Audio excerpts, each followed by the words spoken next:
Anyway, so that weekend was initially, if you remember, Jesse came over that day. Initially, the plan was for me, Jesse, and Matt to do acid that day, and then I think you asked to come over, so you came over. And if you remember, Matt was on acid because he just wanted to do it anyway by himself, Yeah, but I I remember. didn't do it that day. So Matt was in there on acid, and that remember we like spooked him. But yeah, The fact that I was so high. instead I did acid the next weekend, and the story is like it's written while I was on acid, so it's kind of funny how it's written. I kept saying like in it, I kept saying, like I'd say something and be like, but I was And writing and I wrote that. It's kind of funny really, because it's not really a thing that I don't why know, don't you just write. send it? I mean, not straight read it, but just kind of basically read it. But no, I have a notebook. I have some other things in here. Dude, most of them are so fucking bad, though. I have some, like, more direct joke things written in here, but they're pretty shit on their own. They're mostly just ideas. Comedy. Okay, You fine. sent me the I'll give you a one. couple of these fucking Was it jokes. just that though? I mean, I can. I can But hit you. It's kind of. I don't know if this is okay. Let's see if I can skip this part. Most of it's just pretty cringe. Okay, yeah. so there's a whole shitty intro. I'm just gonna skip. We'll just start it here. So I've grown quite accustomed to marijuana, and at this point, there is no 10 for me or any point where I'm not feeling okay.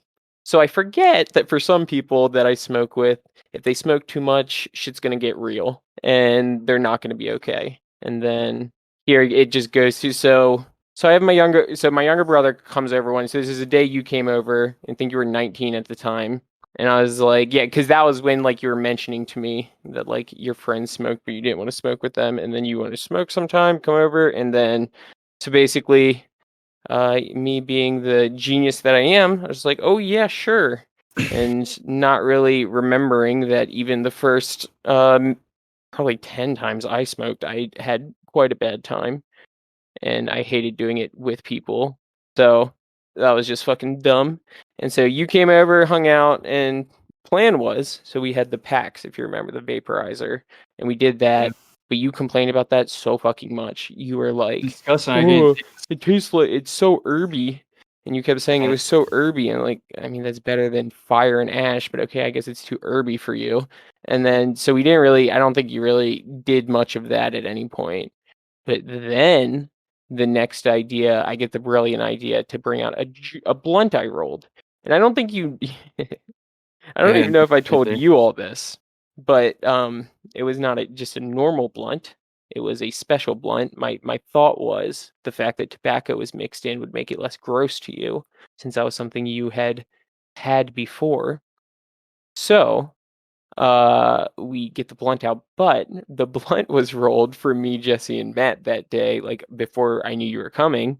And so it was like a blunt paper, and then it had like oil like spread on the inside, like the resin oil spread on the inside.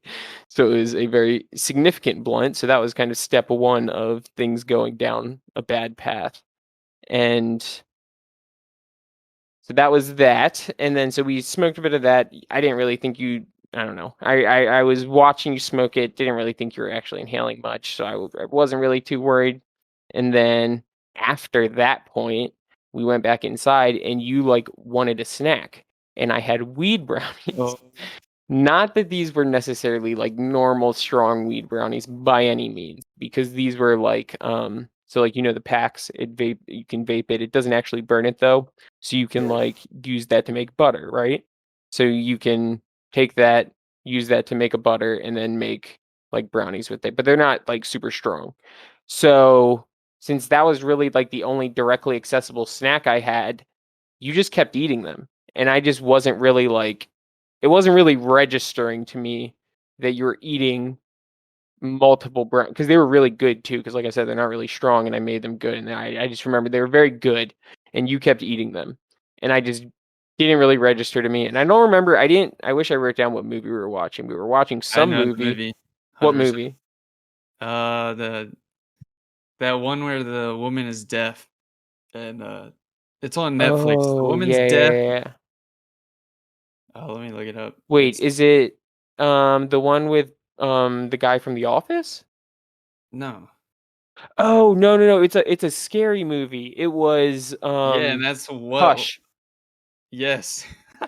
Yeah, that's a good fucking movie though. I really I like that watched it movie. again after because I I missed guess it, but okay, well there I guess I should document that because that's another step in my mistakes was you no, ingested a copious amount of marijuana and then I put on a scary movie. So that was probably not a great idea. yeah. Um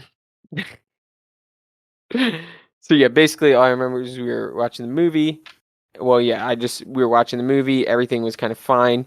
I was just like memeing and you kept laughing. And then one of the times you started laughing really hard and then you like turned away from me. And then you just like got really quiet and I didn't know what was going on. And then like I eventually like came over and you were like crying. And you thought, and that was when the typical is kind of just the classic like freak out from weed of like, oh, I like I don't know what's going on. I feel like I'm dying. Typical that kind of thing. So it was, I don't know. I felt bad. It sucked, but I knew you were okay because that's, I don't know. Let's just say I've seen this before. I've seen this many times before. Many people in college. If you go to college, you have like one of those a week. So not necessarily unfamiliar, but it was shitty. And then so I think so initially all this started at like 3 or 4. It was like early afternoon. It wasn't like Mhm. quite I thought it was evening like yet. late. I don't know. That's the one thing I I don't just remember when it was.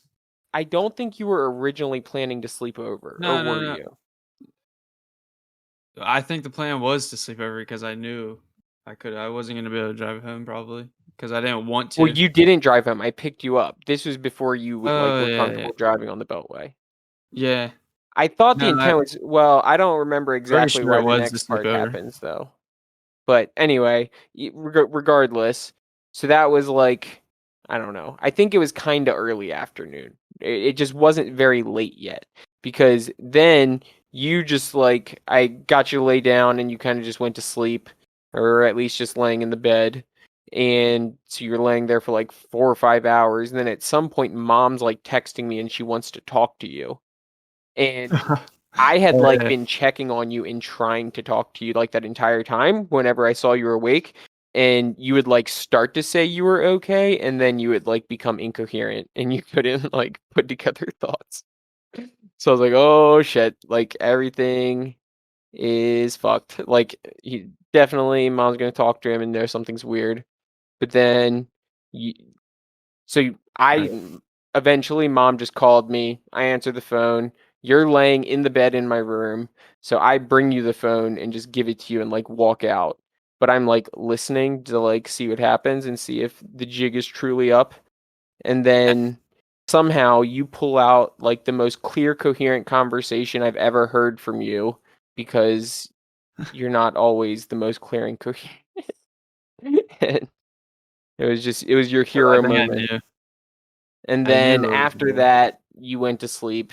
And then a total like 18 hours later, you were like awake and alive. I think we legit went to church the next day. No, I'm we didn't. We were pretty sure we gonna did. go to church. The plan was for me to bring you to church and to meet you there. But if you remember, Jesse came over, and then me and Jesse went and got Chick-fil-A at one point because Jesse was there kind of during this. Me and Jesse went to get Chick-fil-A, and then my key fell out of my pocket in his car. So I didn't have my car key, so I couldn't bring us to church. And then mom and dad had to come to us. So we didn't actually end up going to church. But I remember. I remember I ate the Chick-fil-A, I remember that. I oh remember playing yeah, I remember CS:GO that. too while I was doing it. While I Oh, was see, trying. that's Yeah, pretty because you funny. set it up. I think you, like, downloaded it. Oh yeah, I remember. I remember very clearly, like, the whole Okay, thing. I feel like I remember it. My memory of it was more like grim and dark. I don't know. It was very No, it stressful. well, yeah, I don't really I just think of it as a funny, first experience like most people have. Well, 'Cause I and it's all remember well, most people's first experience, they just don't get high at all because they just do the first smoking part and don't inhale it right, like you weren't inhaling it right, and then just nothing happens. You know what I mean? So that's what usually happens, and that's probably what would have happened if brownies didn't become involved. and then brownies became involved. But the blunt also was probably a Yeah, problem as well. I don't think you, because I'm pretty sure I was inhaling it correctly, 100%. Maybe. And I I don't know I know. hit the vape thing at least a couple times, a solid couple times. Yeah, I also at that point I just like I don't know. I hadn't smoked around someone who was like new. In fact, I was kind of new at that point actually because I was like right after college. I didn't smoke at all in college. I didn't smoke until like after my last semester of college. And No. then when me and Matt were living together is when I did. But part of the reason why I didn't smoke was because everyone I saw smoke, like that panic shit happened all the time. So it just didn't, I don't know. It didn't seem super exciting. So I didn't really smoke until after, um, yeah, when we were living in Silver Spring is basically when I Yeah. started. But I don't know. It just, and I've always been that way about everything. Like, I don't know. You've never been around me drinking, but I can drink copiously and still be the most okay person in the room, like easily. Like, I don't know. At my worst, I feel like I'm way like more coherent and responsible than like literally anyone I know. You think you could drive? Oh no, Like, I wouldn't drive. I just mean like yeah, not because making terrible decisions. But it's part of the practice. driving is just no. I don't know. I didn't yet. Don't do that. But no, I remember sitting on that couch. That was probably like the worst. I remember sitting on the couch and watching the movie and like real because I didn't realize I did that stuff. Like I was just laughing and then all of a sudden like I it clicked in my brain. I was like, "Oh shit, this is happening." That's what I remember from it, and that's why I started freaking out. Well, It was weird, yeah, I don't but gotta try mushrooms, dude. XD I don't think I'll ever mushrooms. try anything else like a new thing. I feel like I just can't do it. No, I I'm like. used I mean, I I don't think I could do it. Like I don't like especially after that. Like I'm used like I don't smoke weed like ever though, but like if I just did it randomly, I would be totally fine doing it. But I just don't want to try anything else because simply because I just can't. I don't think I have the mental capacity. I'm just gonna freak out again. But this relates to some other topics, but not touching that right now. But I'll tell you, like from experience and just like general anecdotal experience, that type of like, especially like too much edible experience is like widely recognized as like the worst, like the most like panic inducing. Mushrooms is very uh, different. I think I saw that too somewhere. Eating eating the Yeah. drug is. I know I saw that somewhere, but makes Yeah, because sense. it kind of creates a different but similar drug that's more active, kind of particularly in the psychoactive properties. So it gets a little like trippy. I don't know. Yeah. That's kind of I don't it's the whole like trippy term is a weird thing Why? because people like refer to like doing mushrooms and or acid as like a trip, like it's like an event. Yeah. I don't know. I think it's kind of cringe and dumb though. It doesn't actually mean anything because it's I don't know. Edible marijuana is definitely a quote unquote trip if there's any such thing as a trip. Yeah, yeah. Because like kind of My what you're describing of like just like having that like sudden realization of like being completely like submerged in it, mm, right? Does that make sense? That's yeah. like the main characteristic is like I don't know. It's just really weird. Like, I describe it like that's a really good way to describe it. It's just like all of a sudden, like you realize that like there's an infinity of like wild things going out on around you and just about life in general, and you just don't feel confident about anything. So everything is just very like tenuous and I don't Oh, know, wait, you're weird. saying because you're eating it? What are you I'm talking about mushrooms. oh, mushrooms. Oh, Isn't they're considered psychedelics, right? And what is weed considered then?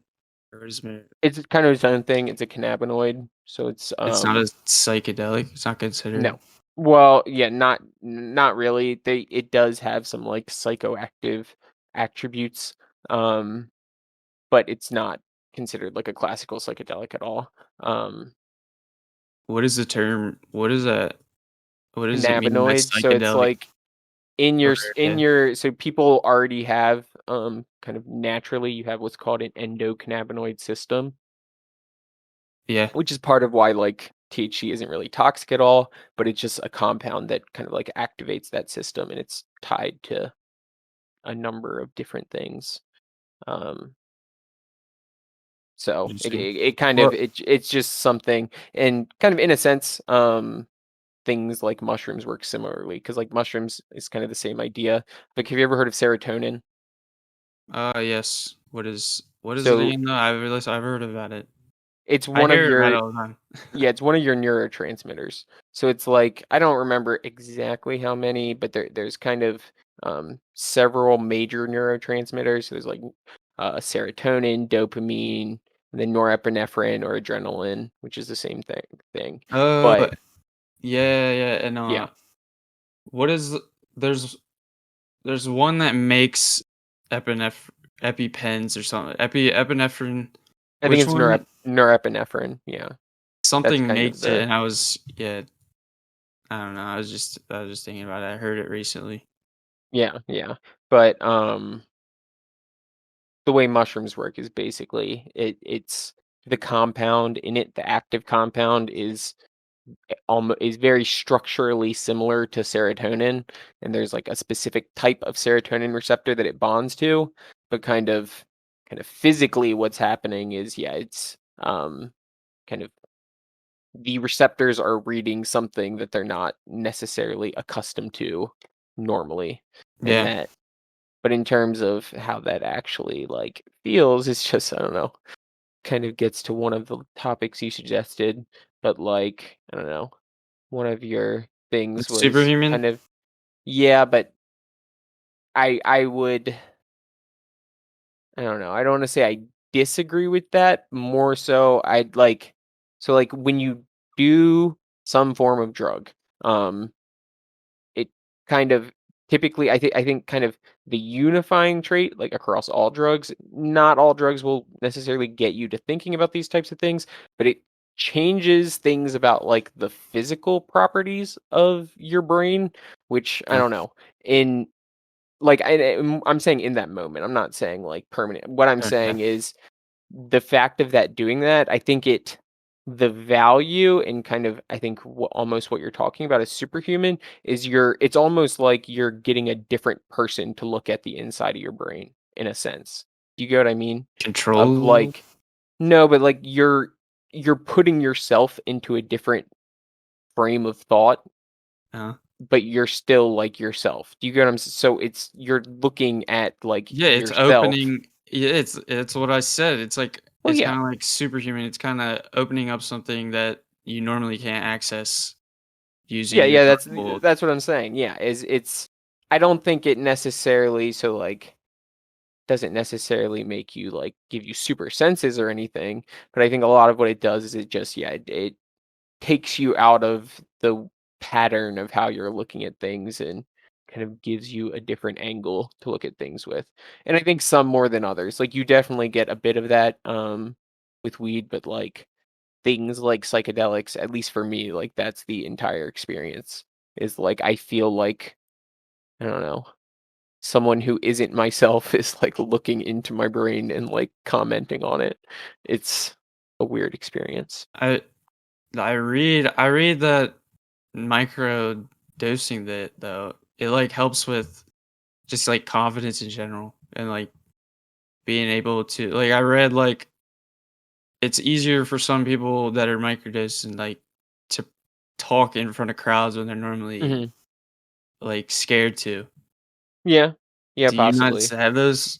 Do you not ever have that I've realization that never you're I've getting better? never really like I guess I maybe tried it a bit, but I haven't like ever noticed anything super incredible from it, and like part of it is, I don't know, it's tricky because I guess you can microdose mushrooms, like of course you can, but like part of the problem with that is that they're kind of a weird drug in terms of how your body responds to them, and you kind of get a very rapid tolerance to them. So it's like if I Oh, do, say I did a microdose of mushrooms today, I would need to do double that dose tomorrow to get the same effect as I got today, and then double the next day, etc. So it's like you get a quick, very immediate tolerance to it, and then that kind of falls off over about like something like a month for like 99% of it to fall off.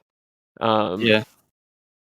but then it's like the other thing is, I don't know, you just need to like, I'd be really scared to do it on a day like that. Like a day I had to like talk like something big where I had to like Yeah. present in front of people or talk in front of people or whatever. Cause like, I don't know, I would just be worried it would put me in a weird place. Cause I Hmm. don't know, I get weird. I can tell Why? you, Why do I you? don't know. Why does Why do we? What grows the tolerance? Like, what does? I don't understand. Does our body Mm, not like it? Why is the tolerance? no, I don't think You it's know, that. I'm not because really like sure that for kind of goes the against case. the whole superhuman thing. Like, you can't. Then you probably can't like take it and eventually over time like actually get better at certain things if you're growing tolerance for the drug and stuff. Yeah. I feel like it kind of But so yeah, I don't. I mean, Well, I guess my response is that like, yeah, I wouldn't say that I agree that drugs make people superhuman. I think they kind you of, wouldn't. no, I think they definitely have had like a role in like human development in a lot of ways, actually. Like it like involved, very possibly involved in like kind of like, have you ever heard of, dang, I'm trying to, there's the stoned ape hypothesis, which is kind of the idea of it is that kind of, so a rapid spike in intelligence in primates is associated with when they left the trees and went into the fields, and then that's kind of, those are the primates that eventually led to humans is the idea. But there's Hmm. kind of, it's kind of out there. I don't think it's extremely well supported. I don't know if there's any super great evidence of it, but there's a theory that the reason for that like huge spike in intelligence was because once they kind of moved into the fields, where there you have ungulates, which like a cow is an ungulate, so anything kind of grazing cow like is what an ungulate is. They would leave poop patties, and then psychedelic mushrooms grew out of those. So there's a Mhm. theory that kind of that consumption could have potentially have been tied to like increases in brain size that occurred like extremely rapidly, because it was, yeah, that was a period where that's kind of one of the like biggest uh not holes in evolution but kind of anomalies is kind of like a absurdly rapid increase in brain size happened at like a specific period. So Yeah, that's one of the theories. But in kind of where I think it kind of has value is kind of a lot of what I was saying before. Is it's almost, in my opinion, it I don't know, it almost has like a value I would relate to like therapy maybe, but I also, that can definitely go the wrong way. I don't know. It's, it definitely could make people a little insane if they kind of, I don't know, believe themselves too much, if that makes sense. Like if they like trust their own thoughts too much. Because that's part of like what I mean about it is like you need to be able to like separate yourself from your thoughts. Like in kind of understand that that. Yeah, you know what I mean? And kind yeah, of the same with like the weed thing. And then like once you learn to do that and you just are kind of like observing rather than like, freaking out. Or yeah, I don't know. yeah, 'Cause once that was my thing and why, like, cause that was basically how it was for me was, kind of first couple times I smoked, I had a terrible time, and then I just got some and wanted to just do it alone a couple times. and then just eventually kind of just learn to like it's almost like waking up in a dream, you know what I mean? Or like Yeah. becoming conscious in a dream of like, okay, I'm like I'm physically freaking out, but nothing real is actually happening, and then kind of just observing that rather than I don't know, Yeah, completely spinning out. yeah, and it just like enhances stuff. That's what I realized. It just kind of just I usually just go right to sleep though when I usually take it. Legitimately, I don't think I've ever done anything else but go right to sleep. But Play video games and go to sleep. yeah, but Yeah. No, yeah, definitely has some positives. Like it's a thing that I don't know, can definitely be overdone and have its negatives, but also like definitely has its positives in certain ways, especially kind of and it sounds so cringe because it's what you hear, but kind of the perspective enhancing of kind of just giving you a slightly different way of looking at things to feel yeah, differently and about them. it it's thought of to be cringe to say that. And that can get into the whole vibe thing because Well, yeah. usually See, you're raised to think drugs are like bad and you shouldn't take them, and people who do them, it's you just don't want to be around them and they're bad people, right? yeah, And but that's kind yeah, of the mindset I've always had, and that's ever since like maybe like couple 2 years, 3 years ago, I you kind of realize like it's and people are using it for legal marijuana and stuff, but originally it was just thought of as a if you take it, you're a loser or something, yeah, and it just sets off bad initial bad thoughts of a person, and it's kind of wrong, but yeah, yeah, but there's definitely some cultural reasons for that tied to things, but like oh, like I'd also just say not all drugs are like created equal though. Like I don't know. well, yeah, There's some certain are bad, ones some are just y- terrible. I'd say the greater majority are like are kind of high potential for abuse. Uh like I don't know. I've never even tried anything besides like weed, mushrooms, acid cuz I don't know. Those are things that I am very confident aren't dangerous and aren't like I don't know, particularly habit forming or kind of addicting Yeah, and creating problems in those ways. But I don't know. I would be very concerned because I don't know. I do not I don't know, like I think that if I did do like an addicting drug, that I would very likely fall down addict hole relatively quickly. I'm sure So anyone I would though, just don't. Well, not I don't know. because I know that Some people I like certain personalities are kind of wired for it, and you'll hear about it like the kind of addictive personality. And I definitely have at least some minor elements of that because I don't know. That's how I've always functioned about anything. I just like become obsessed with one thing for like 2 weeks and yeah, then I'm over it. But then it's like if you become obsessed with doing a drug for 2 weeks, then your brain becomes dependent in that time. If it's kind of a yeah, and drug then that forms a dependency, and then you don't even want to do it, and you literally can't stop doing it, and that's kind of how that works. yeah, it's yeah, I understand that a little bit. Uh, Yeah, but no, the I'm glad we started talking about those things so that there's some of those because I don't know, like so kind of to the whole vibes conversation. It's just I have a very I guess what a lot of people might call a reductionist response, because I don't know. I would argue that kind of a reductionist perspective is almost certainly the correct perspective to look at things. So, kind of what I mean is, do you have any kind of idea of what I mean when I say reductionist? no, not So, really. by reductionist, so if you've ever hear someone say reductionist, it's referring to like someone taking a perspective that kind of very much reduces everything to like the scientific principles. So it's kind of just taking a situation and looking at it from a extremely just kind of cut and dry scientific type perspective, right? Yeah.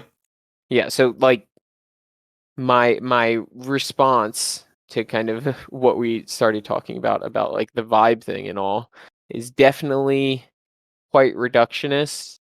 I'm hoping the fact that we were just talking about the stuff we were just talking about makes me Mhm. seem less of like a fucking like super nerd dork that is like science. Yeah. So Well, I just for the because like I honestly make a lot of choices off of like I guess a vibe.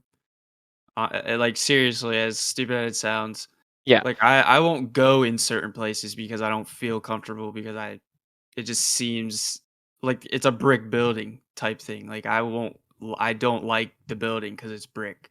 It's a weird thing I have, but there's people that would agree with how I think it would say the same things. It's something that's just like grown with me as I've gotten older. Like I just don't like certain buildings. I don't like certain way things are. If there's a tree in front of the building, it just like I don't know, things just seem uh like brick buildings specifically like seem depressing to me and I don't want to go to them. But I go off of more like just experience and you sound like you more have like a other view of it. Like Well, that's not I wouldn't say that, but I don't know. I might say like I don't know. What you're describing, honestly, like sounds a little OCD to me. It sounds kind of like a well, compulsion because I don't you don't really have like a reason? Is it just like superstitious kind of? it's just like I don't like I look at houses sometimes and I'll completely write a house like off simply because I don't like the area it's in. I don't like the street that it's on. It just there's not it's just like weird placement of a house. I just need like there's a certain thing that has to click for me. Like it's a weird thing that only I feel like sometimes only I have, but when Jenny was talking about it, it kind of made me like think like, oh, then there is someone else that thinks like me. So I feel like she kind of understands what I mean, but it's just Well, like yeah, I definitely understand what you mean when you're talking about those examples. Like the examples you just gave, I think I'd have what I think is a pretty good answer for. The the ones that seemed that I didn't feel that I understood as much were like the brick building and the tree in front of the building. Those because like do you have any like reason for that? like Like I like completely understand the house thing of like if a house looks a certain way, it kind of gives you a certain impression of it and you have certain feelings about it, but I don't get the building and tree okay, thing. so like it's more of like things you see on TV and just when you're driving. So like when you're driving through I guess in like a city and you're going through the ghetto, there's there's brick buildings, like brick apartments, and it's usually thought of like you just don't feel comfortable there because you know it's the ghetto, you know it's unsafe there, and you know that there's just bad things happen, and you know what I mean? Like you see it on the news all the Oh time, yeah, I okay, so like I a see what you killing on mean. this street, and it's always surrounded by like certain things, like trees look dead, the brick buildings. It just looks cold. It just that's what it kind of makes me think of. Yeah, yeah, yeah. I definitely see what you mean there, and I think that kind of ties into part of um my thing. But I was kind of taking it to mean you meant like, I don't know, if you went up to just like a restaurant in a perfectly nice area and it was brick, you wouldn't want to go in because it's brick and you don't like That's brick the thing. buildings. That kind of is like you see those like ever since I started working with when I first started working, I went with 2 guys to a deli that we were working in DC, and it was just like a deli and like exactly what I'm explaining. Like it was in like a brick cut, like Yeah, in the city, and I was like, I would never go in here if I wasn't for these 2 guys that probably go to these places all the time because they don't care what I'm thinking, like, because I think a certain way and they're like, "This is a good place. Why wouldn't we go here?" Just because it has it just looks ghetto, but it's yeah, stuff like that. It's like I wouldn't go there otherwise if someone didn't bring me there type thing. yeah. But But like, kind of the way I like, just a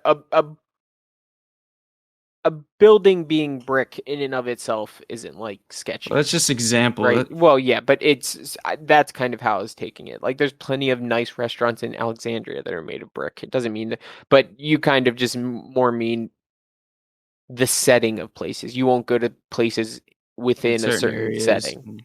Yeah, basically. That Yeah, I feel comfortable in like Alexandria seems fine. Like I would go anywhere there.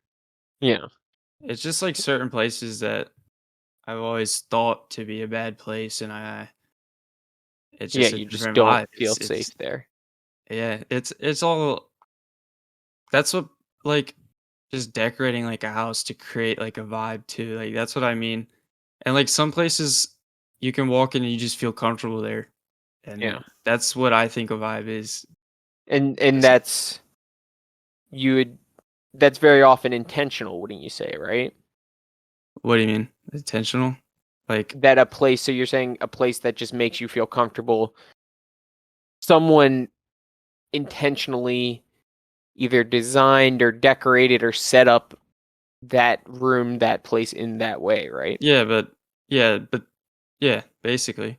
It's not really something inherent. Like, it's, I don't know. It's not. What So I'll kind of, I don't know. I have a whole kind of starting at kind of a weird place explanation for kind of how I view these things and what I think um would explain that. hmm, You want what? to? All right. So Just say it. I got a couple things. So first, I have to start in a weird place, and this is kind of a physics thing, and it's kind of an obscure physics thing, but it's something that I like to think about things in. And there's, I think I told you about that guy Sean Carroll. He's kind of probably it inspired me a lot to thinking in this way, kind of in some things of his that I've read. But it's so kind of when you have some aspect of reality. So we'll kind of we'll talk about color and like the Mm, color of something. There are fundamental aspects of reality, which are kind of the true parts, the kind of bottom level, absolutely true, like this is just what reality is. And then you have kind of emergent aspects of reality, which kind of they still operate in some consistent ways, kind of along kind of rigid structures that we can understand. So kind of the example of kind of what these two terms mean, because I know they're kind of strange terms, kind of this fundamental versus emergent, but mm, it's like, so like, for example, think of the color red. So the color red, so what the color red is it's literally like entirely what it is a wave, or basically a stream of photons that are traveling at a wavelength of like 600 to 700 nanometers, right? right. So that's what I just said there is a fundamental description of the entirety of what red is. Do you understand what I mean? As Yeah. that is literally and entirely what red is. Is it Yeah. is waves of light moving at a specific wavelength, right? Yeah. But when I tell you that the color red is light moving at a specific wavelength, that doesn't communicate anything that you know about or the way you think about the color red, right? And Yeah. kind of red How I has feel a about lot it. of cultural associations. It has cultural associations through things like Valentine's Day. It's associated with Yeah. love and romance because Valentine's Day. And it's also kind of just, it makes sense even kind of evolutionarily, like physically, that kind of red is kind of even across species, because you see this like with bulls, if it's something kind of associated with like violence and aggression and anger, right? Kind of at Yeah. a natural level. So kind of my point being, and what I'm just trying to describe here is there is kind of a massive emergent human description of the color red because it means a lot to us in different ways, like down to the level of survival, up to the level of like social cultural, right? In Mhm. terms of like how people think about it. So there's all these emergent attributes of the color red when it's really the color red is truly just a stream of photons that have a certain wavelength, and the wavelength is determined by the amount of energy that those photons are moving with or carrying. That's Yeah. all it is. So Yeah. it's kind of it's something I think is useful to think about because it's like I don't know. It's weird when I talk about these things and say these kind of things, and it's kind of it gets frustrating whenever I try to talk to anyone about these kinds of things, especially because it's like usually like Crystal or mom or dad of like it sounds like I'm being this like uber science dork of like the only things that exist are like I don't know the like fundamental aspects of reality, but Yeah. I'm not saying that that's not how I like operate or live my life because my entire life and my existence is wrapped up in these kind of emergent attributes which go to like social things and like the fact like economics is like insane that it's even a, like I don't know. It doesn't mean that I don't know. I don't know how to explain what I'm saying there really well, but it doesn't make you this weird computer autist just like having this perspective because I kind of think this is at least what I've described so far. I think it's kind of the obviously right perspective, and it's because like the fact that we have all these feelings and associations with things leads us to kind of privilege our life and the way we see things as Mhm. something that's more special and magical than kind of numbers interacting, right? Like it and I'm not Yeah. Yeah. saying that it's not or like it's not meaningful, but at its base level, it's like math happening, right? Like even the inside of our brain and Yeah. everything is kind of what it is. And I don't know. It's weird and it's like especially as people like from religious backgrounds to talk about it that way, but I don't there's I think that's cool. Like I think there's a kind of interesting freeing aspect to that, and I feel I don't know. I think it's kind of neat. Um, but anyway, Like, so that's my whole kind of fundamental versus emergence. That's kind of how I like to frame how I think about any of these things.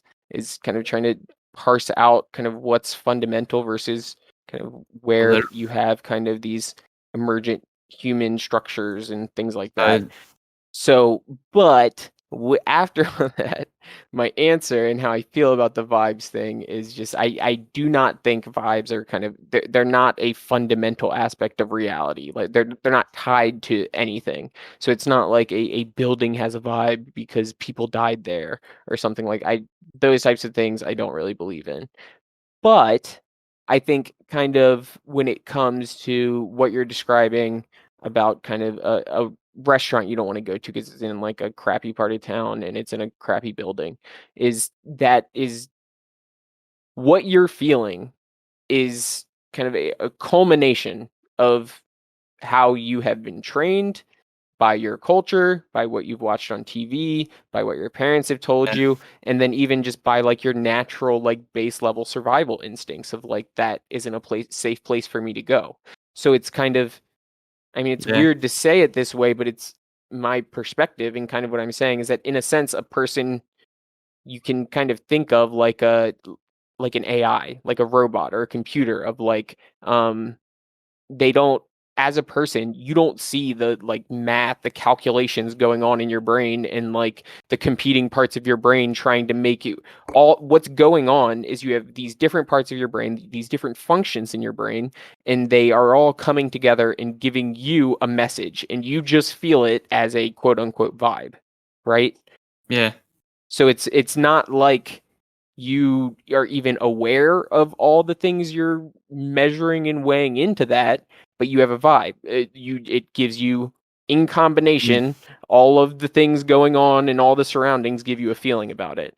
And kind of, you I think label it. it makes sense to me that that would be shared between people, especially between two people like you and Jenny, for example, of like you're two people with not only, well, I don't even think this is particularly important personally, but because I think all humans are quite similar genetically, but especially you and Jenny are very genetically similar, probably like 98%. And you also had the same upbringing in the same type of environment. Your parents typically brought you to the same type of places. So it would make sense, like entirely Yeah, to me, that you would have the same reaction, like the same vibe from yeah, something. So it's kind of, you have this weird thing. And I think this is where people get weird about it and make it something like woo woo crazy or even like spiritual or religious, is two people be like, oh my gosh, me and you both felt the exact same way about this place. Or we both talked to this person and got the exact same impression of them, or something like that. I don't think that it is reasonable to say that is a consequence of the fact that vibrations are in the air that carry some type of energy that makes people feel a certain way because people have some special connection to the spiritual realm or whatever. I yeah, don't think that's reasonable. I think it's a lot more reasonable to say, okay, we're both in a way a type of perception system and kind of information and threat detection system, like that's all built into your brain. So why is it so crazy that two systems with the same kind of basis and structure would they just come to the same conclusion? I don't know. I yeah. think that that completely makes sense to me, much more so than kind of a spiritual realm that carries a vibe or something. Because if you talk to Crystal, me and Crystal have had this argument several times, Huh? is that that's what she would say it is it's kind of humans have some level of spiritual connection between whatever. Well, yeah. So do you think a do you think it's bad then to follow things off of vibes that you get, I guess? Or Not are you necessarily. saying we should ignore the feeling and look at legit? Because normally I feel like it is correct. Like if you feel unsafe somewhere, it's Yeah. normally going to be unsafe. I feel like Yeah. because y- but do you think it's bad to for some other things like you get a vibe from a person just because they look weird or they're acting weird, they're not talking. Because I feel that's something probably a lot of people get from me in person. They like think I'm like because I don't like talking to people unless they talk to me. So it's like they might look at me weird and the fact I feel like people get weird perceptions of just people that didn't go to school or college after high Mhm. school and stuff like that. And that's and they place I hate being like placing people in like categories as soon as you meet them just because they didn't do something or they're Mhm. not dating something because I feel like that's happens a lot. Oh I yeah, think definitely. Yeah, so this is kind of this same idea is, yeah, definitely why I started taking things like racism a little more seriously and why I started having a very different opinion from like dad, for example, on the topic, because like exactly this of like it doesn't, I don't know. So like you're what you're describing here is um kind of, you really don't like it when people are kind of, they know certain things about you, and they just are kind of making snap judgments about it, and it's kind of it's you you yeah, feel like it's something that is unnecessarily tied to you. And I think kind of the whole race thing and kind of, so imagine that and then stack that on top of the fact that you can look at statistics. It is in, and you can look at statistics, you can look at culture, everyone knows this, is that poor communities are almost always predominantly black. There's been a much higher poverty rate. And yeah, then kind of think back a little bit more of like, okay, well, we can go back. First, we can say, how long ago has it been since slaves weren't enslaved or Yeah, when they became freed? And then it's for the most part when they became freed, most of them got virtually nothing or like barely enough to survive, right? But then yeah, after that, for like 80 years, like a good 80 years, there was just straight up like ludicrous racism going on where no black person could get a good, even like a good job, or it was extremely challenging. But and the reason why is because it's always been so it was a part of the culture at a time that these were animals, right? yeah. So it kind of that's very built into how people, and this isn't even really, I'm not even saying this is anyone's fault. Like I'm not even saying that the people that looked at it that way were bad, like bad. Of course it was evil, but I'm just saying when you're in the culture and that's how the culture looks at it, that's what you do. And you know what I'm saying? Of like, Y- I Yeah, think people because get a little crazy about it. what do you like if you were treated some way, that's how you're gonna act, basically. Well, yeah, and if 'Cause you I were know they told, go ahead. because I understand like we did like there was a point where people did classify them not as real humans. So like Yeah.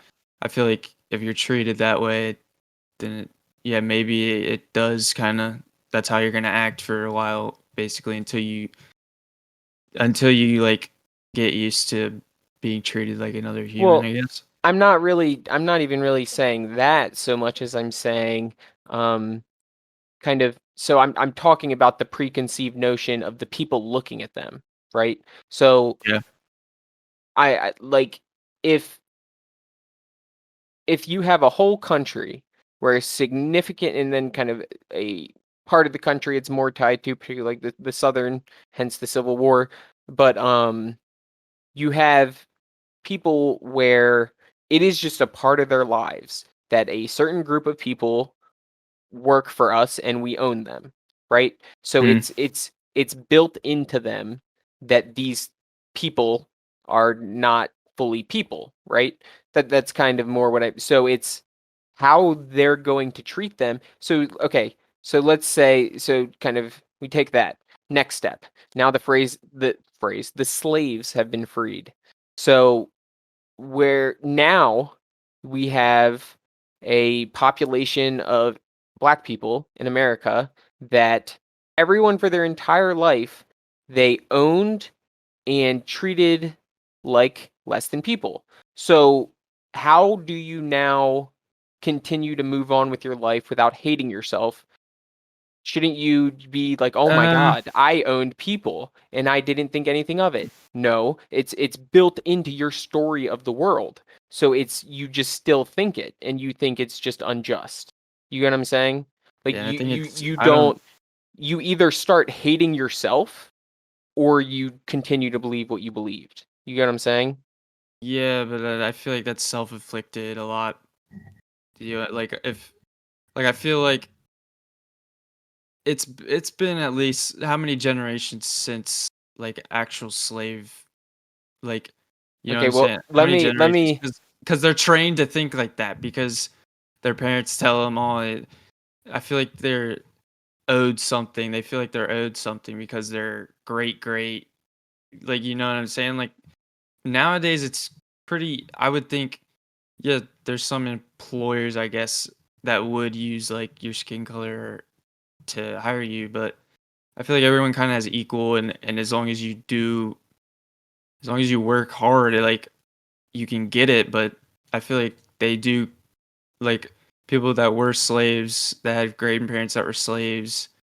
They feel like they're owed something in a way, and they don't want to work for it as much. And I feel like there's ways out of it. They just don't want to find them.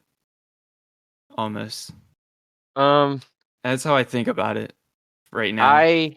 I I guess what I'm presenting is I think exactly what you described would have been how I used to feel. And I think that's very much how our parents present it, and that's very much how they feel about it. And I kind of, I guess that's what I'm describing is I've kind of diverged from that. But I still I'm kind of going through, so we didn't really get through. So I'm we started at talking about slavery. Slaves are freed. Once the slaves are freed, it's not like it's an even playing field now, right? It's um they Yeah. basically are starting from zero. While everyone else and like in the rest of the country, the way it works is they like wealth is built within families, right? Which that's how Yeah. families come to own businesses and land and things that they pass down over time, right? And Yeah. then you also have so basically slaves are freed, they're at cultural and social zero. So what does that mean? It means they can't get good education. It means they can't get good, especially at this time. They can't get good job training. They can't they have very little options, right? Yeah. So I and then I think I can go through and name more examples because it still went on. The I think you know that like there were still like I don't know, the world hasn't always been what it is today. I think Yeah. maybe I'd agree with you if I removed all of history, but you have to think about things like and there's examples like if you look up the Tulsa Race Massacre, there was so this was kind of I think it was in 1917. So 1917 is like what 35 plus 17 like it's 50 or so years Yeah. um after slavery, right? And so you have this neighborhood in Tulsa, Oklahoma, that's kind of there. It's a lot of banking and things like that, and it's well known to be the most wealthy black community in the country, right? And Yeah. then one day, there were kind of not there. There wasn't even a case. There were just reports that a black teenager like assaulted some girl, and then he got taken to the state house. Some people that were likely, or kind of probably some people that had some racist opinions and feelings on things, they showed up. And then something that had happened a lot in that time and kind of continued to happen like through the 50s and into the 70s and things is when something like that would happen and the public would find out, that's when like lynchings would happen. Because they would hear, oh, this black guy did this, we're just going to take him and hang him. So a group of black residents of the community showed up because they were trying to prevent that. And then you have a mob of people that want to lynch this guy essentially. And then it turned into a fight. And then they burnt down the entire like block. And it Yeah. was at that time, it was like hundreds and hundreds of thousands, equaling now like tens of millions. So this is like even when you've had circumstances where people were able to build wealth, there have been extenuating factors that have directly gotten in the way. So I agree with the perspective that kind of a victim mentality is crippling in a way, right? So Yeah.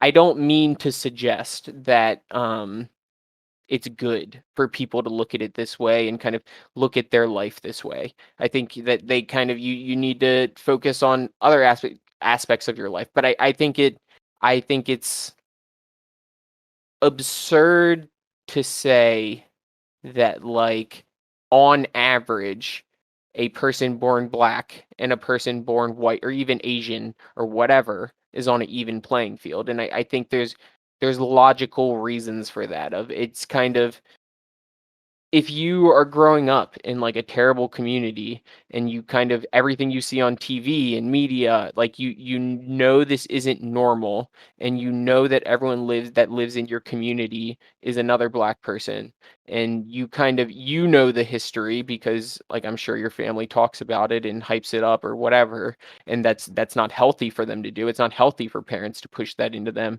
But if you're, like, completely surrounded by it and, like, inundated in your life, can you blame them? You gonna like, I don't know. I don't think Yeah. it's appropriate to, like and then kind of on top of all that is, like, exactly back to the, like, the perception and, like, the vibe of people thing of it's quite obvious, and I as someone who kind of, um has pivoted on this and kind of takes the racist issues very much more seriously, even though I think I always have more than our parents because I've always argued them about it, but I kind of pivoted to take it a lot more seriously, is that also like that's the reason why you have like a significantly higher rate of like these kind of like these shootings of like when cops are shooting people, of like Yeah. even if the person is a criminal, I think it's kind of clearly more likely, because I see this in myself, of like a I don't like there's in like it's programmed into you, kind of like we were saying about vibes about things, to kind of be intimidated by them, right? Or like Yeah. have some intimidation factor. And even if they're like, I don't know, but there's definitely some level of that, right? Of like there's even just like socially there's something intimidating about talking to a black person versus a white person. And I don't think that's wrong. I mean, I think that it's wrong to let that guide your decisions and how you think about things. But like I was saying, like people are just like people. Like we're kind of just natural systems, and like it seems logical and it makes sense that like kind of grouping together with things that look like us and kind of being uncomfortable with things that don't look like us. It would make sense um Mm. for that to be kind of part of it. Yeah, I don't know. I That's understand. my That pitch makes for sense. why I would argue things like that should be taken a little more seriously. Like, I agree. If someone in America today, and I think America today still has its problems and its financial problems and distribution problems and kind of shitty school problems and things like that, but I think you're wasting your time if you're just gonna be like uh wallowing in it. But at the same time, on top of kind of just being economically behind, things like that, it It makes yeah, sense, I don't know. Yeah, but it it makes doesn't. sense. It shouldn't be used as a crutch. Almost is what I think. But yeah, but it's just It's easier like, for me to say or someone like because I haven't been in those well, yeah, situations. because I feel it's But kind of in why I would argue when people say things like that, is it's like you're looking at a person with a sprained ankle and saying like, come on. yeah, Like, I don't know, like no, that makes sense. That like it yeah, it's like, I don't know. That it kind of doesn't track well. They have a sprained ankle and you can't stop walking or you're gonna starve to death, right? yeah, Like, and there is no crutch of it saying like, man, stop complaining about your sprained ankle. There's no actual crutch for you here. Like, it's just yeah, like, yes, they need to like just figure out how to push through it, but like that's not the circumstance you're put in. You know what I'm saying? Like, it's yeah, they're kind of there truly is something like extra that they need to push through, right? Like, so, and it sucks, but it's just, and I think there should be like some policy solutions, and by that I just mean things like figuring out how to improve education and getting people jobs, right? Like, mm, and things like that. So I think there are, but it's just, yeah, I don't, I'd agree that something like, I don't think something like, for example, reparations is ever going to be something that's feasible, right? Like, it's just, I don't think it's going to work in today's world. I think that maybe I'd advocate for something like universal basic income, because that kind of checks both boxes. But yeah. Um, it's still real, is all. Yeah, I haven't really looked much into like different ways of changing the government to make it work better for everyone, but Well, yeah, I I feel mean, like there probably is a lot of ways to do that. But dude, it's like, it's it's just if I'm honest, like I don't actually talk about this. There was a time I was talking about it because it had some steam, but I think I'm like a true believer in like universal basic income, and I think the way you do that is you just so like America collects less taxes, kind of as a percentage, by a significant amount than like anywhere in Europe. Like Europe has an average, but you like as far as the whole like paying people say like $1,000 a month, you Yeah. could very easily, if we were just in line with them and just started doing that. I don't really buy into the whole like I don't know. I still don't know. I'm still this is something I'm kind of still I think about a lot and kind of developing my opinion on, but I kind of don't fully believe or maybe I just don't fully believe that it's a huge problem in the whole like wah lazy like, oh they're going to get lazy thing cuz it's just like maybe we just have too many people. Like I don't my point is and why it frustrates me is like the situation in the world and like the US, the world overall, there are enough resources for everyone that lives on it for everyone to be pretty okay right now, right? Yeah. But you have like a class of people with like literally hundreds of thousands of people worth of resources all under their umbrella. You know what I'm Yeah. saying? Yeah. So it's that frustrates me. Like that frustrates me more than the laziness concern. And this is kind of this is part of me and Matt's arguments and kind of I guess where we get to and why it's annoying because I don't like that he says a certain this, but like for example, like what me and him get to in a lot of our arguments is like just assume that like we do have enough resources that we could make everyone okay and things would work but it Yeah. would like lower economic output because you don't have things like Southeast Asia where people are absolutely destitute so you can pay them $1 a day to build $1,000 cell phones. You know what I'm saying? Of like Yeah. that's the economy's like in a sense like built on that industrial base, right? Of like these people that get paid zero.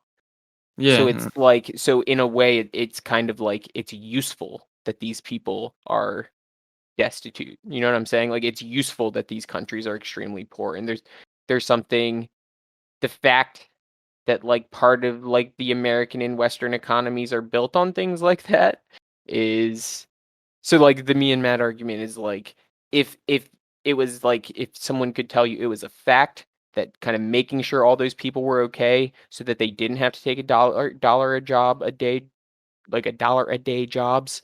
Um, Yeah. and if that would hurt the economy, would you be willing to do it? And my argument is that, like, yeah, like if everyone could be okay, but it lowers overall like economic output, I think it would be worth it. And then Matt's stance is the opposite of like, no, if it's valuable for those people to be in that situation, then it's valuable and it should be left that way. Hmm. Which is That's kind of I don't know. I don't necessarily I think that's kind of an okay perspective to have. I just don't share it. yeah. I don't really know much about it, but I don't really think about that too much, sadly. But Well, yeah. uh, what else? Do you have anything The like classic I meme. What else? That's like a the only huge thing like I comedy stand-up podcasting meme. well the only thing I don't agree about the equal pay, whatever everyone gets equal pay, is because there are people like that want to be. There's a lot of people that are gonna be satisfied with the uh they just want their pay and everyone's equal, but there's people that want to do more. They like want to earn more. So They feel like that they have a bigger purpose than just getting this single pay like everyone else gets. Well, yeah, absolutely. I absolutely agree with that. So I don't think I was saying that because I definitely was not saying that. What I'm saying is literally, so I don't know if you heard much about Andrew Yang, but I kind I've of heard like about him. his idea. His idea was basically creating what's called a freedom dividend, which is basically $1,000 that goes to every American every single month Mm, but it doesn't affect like their salary or their job or anything, you know what I mean? It's a completely separate just check from the government. And like sure, maybe some people are just going to take the money and do nothing else and it's like okay, like I don't believe that so much of the world is going to do that, that the world is going to stop moving. I think a lot of the people that are kind of motivated and driven, and kind of, I think most people will probably continue to work and just have a slightly easier life. I think it's just a Yeah. good method of you have this problem of like, so we won't get into all of this, but like you're familiar with the idea of capitalism, right? Just the idea of No. um so what I don't know any capitalism means is political. basically the idea is it's just the government doesn't regulate the markets, kind Oh, of yeah, yeah, capital regulates the markets is the idea. It's yeah, so you kind of have or at least you have generally regulated to some level, but you have a free market, and kind of just what naturally happens is kind of um, people with capital over time become more able to provide more goods and services. So it's kind of like an exponential function of kind of the more money you have, the more resources you have to make money, you make more money. And my point there being is just that what that means is it's kind of the way the economy works is like a waterfall to the richest people. You get what I'm saying? Of like yeah. it touches other people on the way, but that's how it works. And you can kind of I don't guess I shouldn't I get it, but you can but look at like graphs and like figures over time of like kind of like US wealth distribution over time, and it is just climbing because to kind of what you have in over the course of history. And if you I think there's I'm trying to remember. If you're continue to listen to like history things, you'll hear about this. Is after World War II, you have Franklin Delano Roosevelt, the president who served 4 terms, the only president that ever served 4 terms. He instituted the New Deal, and so what the New Deal was it was just kind of um, a lot of different infrastructure programs, and I think there were things tied into it like the Homestead Act. So the Homestead Act was where the government was literally just giving people pieces of land in the Midwest, and it was a good mechanism for kind of giving normal people, like pushing wealth to normal people and kind of setting up like generational wealth for those people. You yeah, understand? So yeah, like wealth that not only that they can live off of, but their kids will now live off of, right? So it's or not like I'm saying that it's money they're getting that their kids are going to live off of, but it's like land that they can farm, and then their kids can farm, and then their kids can farm, and stuff like that. yeah, Um, so basically, just what I'd advocate and what I want to see more of is from government and policy is and it sounds if dad heard this, it's a trigger word, but I think it's obviously necessary, like some level of like wealth redistribution from the top to the bottom. And I think you can just do that. And so like a good example is like all of Europe has what you would call a value added tax. And the idea of the tax is that any company operating within a country, they benefit from that country in a number of ways. So that they're using that country as like a vehicle, not a vehicle, but they're using it as a venue to sell their stuff, which means they're using the roads, the railways, whatever else. They're using all the infrastructure. Uh, they are also using things like UPS, where it's like things like government subsidized programs for people. So they're using government services and infrastructure, and they are kind of profiting off the people in that country, right? So mhm, it I don't know. I definitely so the idea of a value added tax is for the amount of revenue you do in our country, it doesn't matter. Like you can't there's no tax break around it, nothing.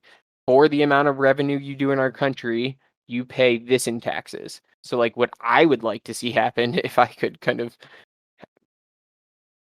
have my say of what happens in the world is you just introduce a value added tax, so kind of just a tax on the revenue of countries operating in the US, and just literally do nothing with that money. Because here I agree with people like Dad. A lot of the things the government tries to do with funding is it either turns into a jobs program mm, where it's just they're hiring a bunch of people in some agency, and it's just a jobs program for those people, which in a way is kind of good. It's people getting money, it's people with jobs, but it's not necessarily doing anything. What I want the money to do is to be collected and directly distributed to people. like directly. I don't Yeah. even you don't even need to set up like rules for it of like, oh, over this amount or this. Just literally take that money, divide it by the number of American citizens, and just hand it out. And I think that that would be a very good thing. And I don't know. I think it's a thing that's like coming. Like there's this one. I don't know. I don't know if the world's gonna get worse before this can happen, but we're in a time where it's like I was saying earlier, like I very much believe, and I think there's good evidence that just like everyone could just be okay. You know what I mean? Of Yeah. like not necessarily rich or doing everything they want in their life or whatever, but in terms of just like having the basic resources they need. And this is like a way I think about it a lot. Like imagine an ant colony, right? You have an ant colony. And Yeah. then part of the ant colony is filled with food to the point the food is rotting. It's just a pile of rotting food. And then the other part of the ant colony, they're just starving to death. Like it just, but we're not an ant colony. We have the tools to like recognize these needs and fix them. And it's just like, there is no drive to. I don't know. Yeah. We don't basically. Yeah. Yeah, like, and it's like you get treated like this is why I hate talking to Dad and Pappy so much now because I don't even think that I'm like particularly super left. Like, I'm not super. I'm against a lot of like left policies, but it's like if you just propose things like this, that I don't know. Like, I just give you my explanation. You have to kind of read about things yourself and try to learn whatever and develop your own opinion. But like, it's not that extreme. But it's like if you say Yeah. something like this all you hear is, "Oh, you communist, you're a socialist," blah blah blah, and it's so fucking Uh, retarded and annoying because it's like you're not even like registering things. It's like you're just saying like I don't know. It's this weird like it's so stupid. Like it's just like and by just like bad brain. Like look, I don't know. It makes me so mad because it's just you're not actually processing anything I'm saying. You're just associating buzzwords that you've heard before. It's yeah. just like, He's very into like news, just basic news stuff. Whatever he hears, he goes with. Basically, is how he works. and well, he listens to news of a certain skew. Yeah. So, It's annoying, but but it is. like a good example that like ties right in. So his favorite news network that he sends me stuff from, and he'll say that it's his favorite. I forget what it's even called right now. It's quite literally what it is. Is it is crap? I wish I could remember what it's called. I just I'm. it's so I have what no it idea. is it's literally a religious movement. It's a Chinese religious movement against the Chinese Communist Party. So Yeah. it's basically a religious movement where their dictum is that communism equals evil, right? So they're just literally just like I don't know. They're like a propaganda movement very directly. Like it's like built into what they are. And I'm not saying that like communism is the answer, communism is good. What I'm saying like the way I think about it is there's so let's say so the US is a democratic republic and then you have a communist country. Um what that Mm. mean or not communist we'll say socialist is a better way to say it. So you have a socialist country like some of the European countries that are kind of have a lot of socialist policies versus the US. In many ways, they're extremely similar, right? They operate under very similar structures. They have elections, blah blah blah, whatever. But essentially, they're very similar. The difference between the two ideas is kind of based on how much the government taxes and provides social services, things like health insurance and things like that, right? So it's and also another example of socialism is things like defense departments like the US has and spends like a insane amount of money on. So it's just my point in like a lot of this and why this is annoying is like you have people like Dad and Pappy and then the stupid like propaganda network that are like their entire political point, their entire point is rah rah rah socialism is evil. You know what I'm like that's it. Like Mm. that's as deep as it goes. Like that's their entire talk to Dad about it. What he'll go to is he'll say, "My history teacher told me in high school that this would happen one day, that socialism would come to take over." Because guess what was happening going on when Dad was in high school. The Cold War was going on, where the U.S. and Russia were basically in the reason why it was a Cold War that never really actually turned into on the ground fighting is because both sides had nukes. Like we've talked Yeah. about that before. So it's just like it's mutually assured destruction is the term that like was given to it of like sure you can kill us but we'll kill all of you. So it was kind of that's what the Cold War was. But during that time, since you couldn't have these direct engagements, you had things like the space race, right? And like kind of Yeah.